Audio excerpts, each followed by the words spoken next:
Materiales avanzados. En esta clase se citarán dos tipos de materiales avanzados que nos ayudarán a integrar un poco más los conocimientos adquiridos durante el curso y a no tener miedo de estudiar nuevos materiales y poder comprenderlos aunque sea de una forma básica. Dentro de los materiales avanzados que vamos a estudiar están los llamados vidrios metálicos o metales amorfos. Como ya hemos mencionado en clases anteriores, a nivel estructural, los vidrios metálicos poseen un desorden. No están ordenados en las estructuras de Brabeck estudiadas y por ello se llaman amorfos, o sea, sin forma. A nivel microestructural, los vidrios metálicos suelen presentar una única fase sin bordes de grano, es decir, que son un continuo, como un monocristal, pero todo desordenado. Aquí vemos una aleación metálica amorfa constituida a partir de los elementos cristalinos de paladio, cobre y circonio que vemos en el fondo.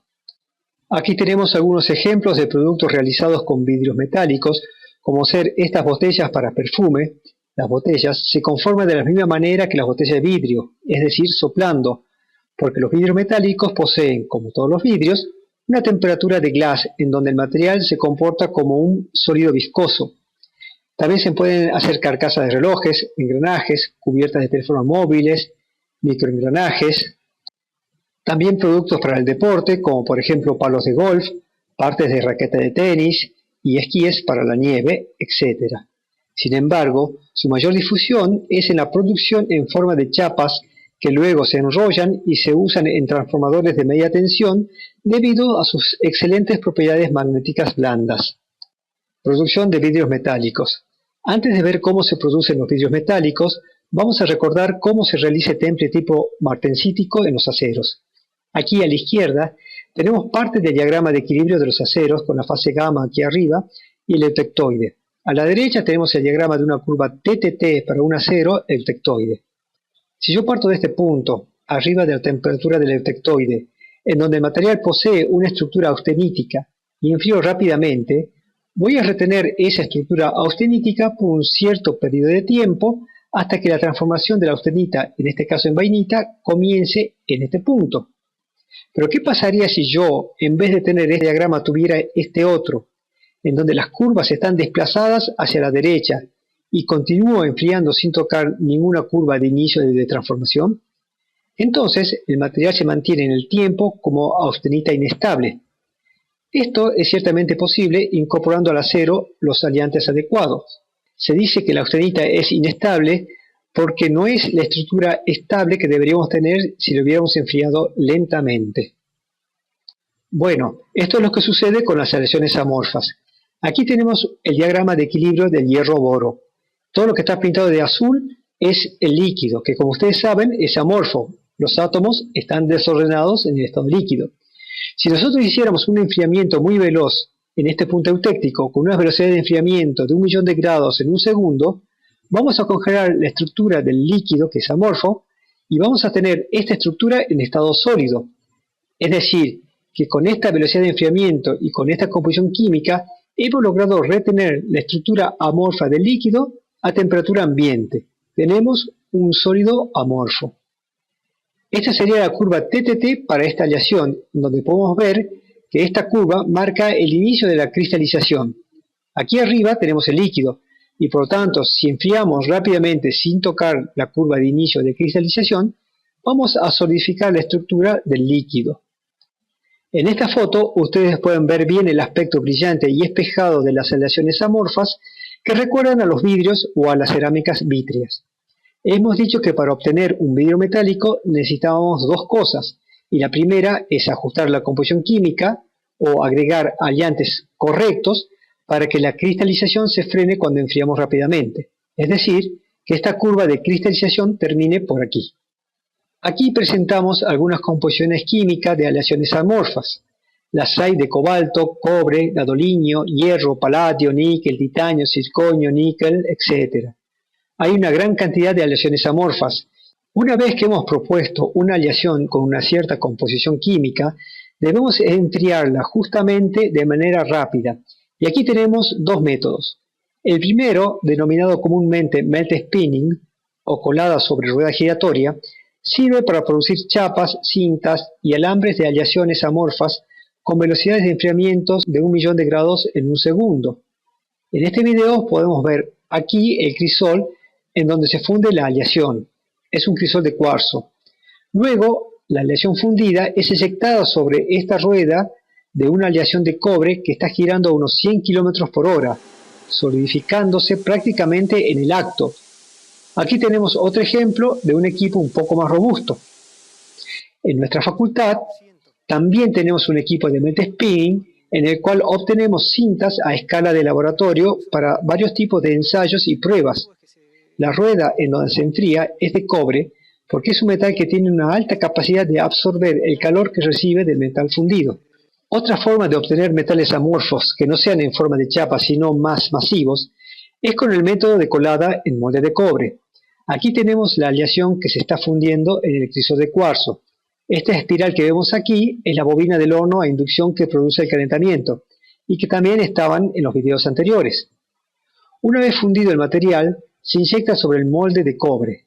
En nuestro caso, el molde tiene una forma de cuña que nos permite obtener distintas velocidades de enfriamiento. La muestra que obtuvimos es esta.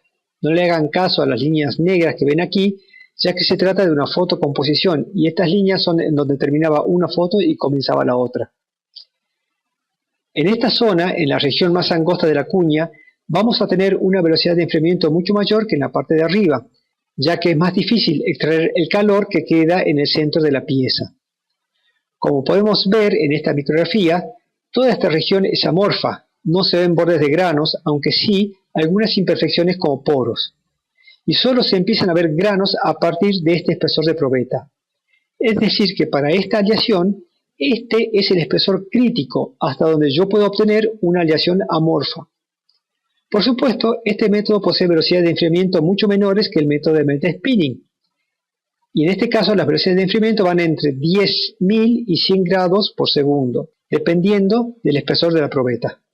Mecánicamente, los vidrios metálicos son en la actualidad los materiales que, entre otras propiedades, presentan conjuntamente una mayor resistencia mecánica y un mayor límite elástico.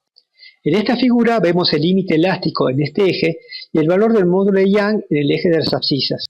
Esta recta colorada representa el límite de resistencia teórica máxima de E sobre 15, el módulo de Young sobre 15, y esta otra el E sobre 10. Como se puede apreciar, todas las aleaciones de vidrios metálicos se encuentran más cercanas a sus valores teóricos que las demás aleaciones metálicas. La elevada resistencia mecánica se debe a que es difícil de formar un sólido amorfo. Cuando tenemos un material cristalino, como el de la figura, si yo le aplico una tensión de corte, el sólido se va a deformar de acuerdo a los planos principales de dicha estructura, ya sea de esta manera o de esta.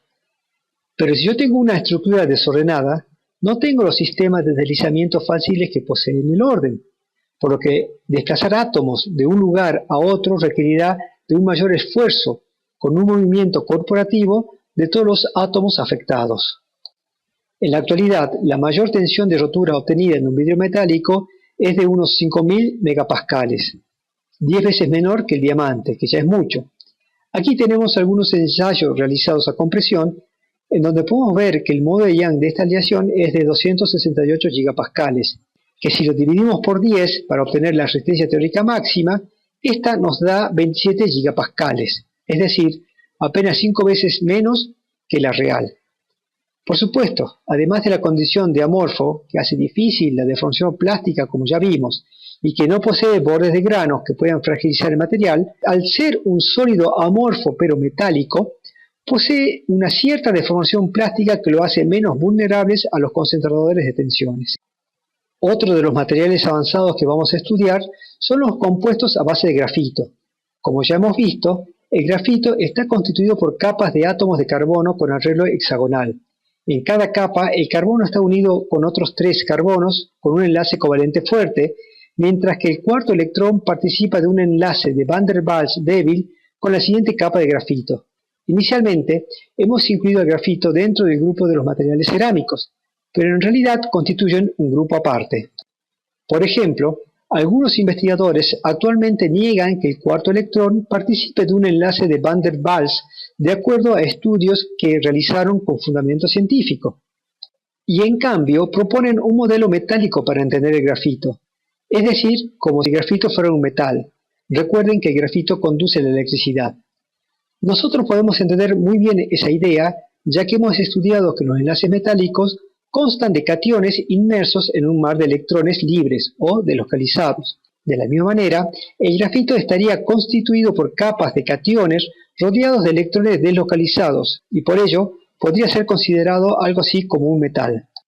Y si yo soy capaz de obtener una única capa de grafito, entonces tengo el famoso material llamado grafeno, el material milagroso de 2 dimensiones, el material que puede cambiar todo, el material del futuro, el material milagroso que puede revolucionar nuestro mundo, el supermaterial del futuro, etc. El grafeno es un material plano de 2 dimensiones, en donde cada átomo de carbono está unido con enlaces covalentes a los otros 3 carbonos. Como el carbono tiene 4 electrones de valencia, hay uno de los enlaces que es doble, como se ven en esta figura.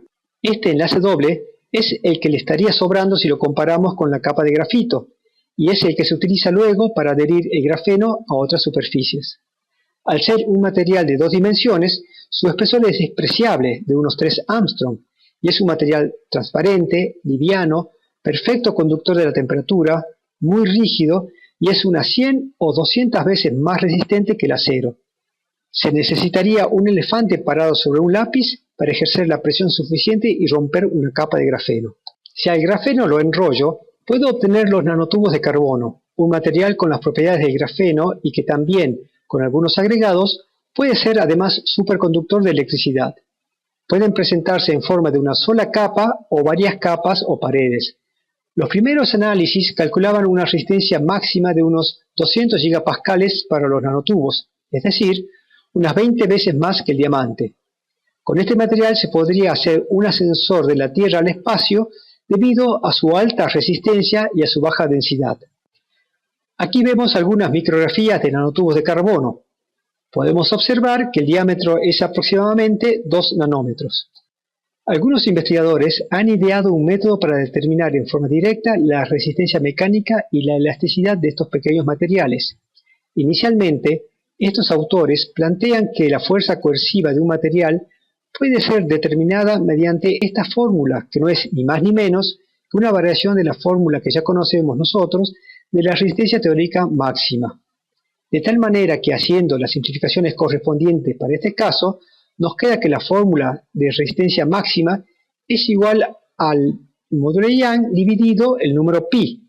La conclusión a la que llegan estos investigadores es que la tensión de rotura real medida es de 150 gigapascales, es decir, 3 veces más que la del diamante, y que el valor de módulo de Young obtenido es de unos 0,8 terapascales.